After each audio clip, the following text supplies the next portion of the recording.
ఏ పూజకే పువ్వు రుణమై పూసిందో కాలానికే తెలుసగా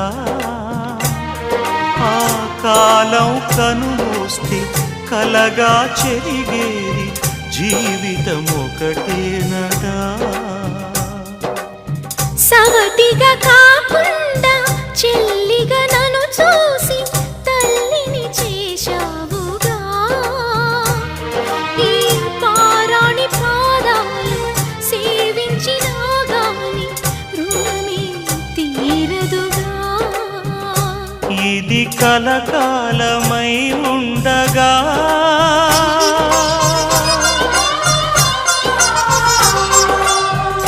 నీ అనుభవం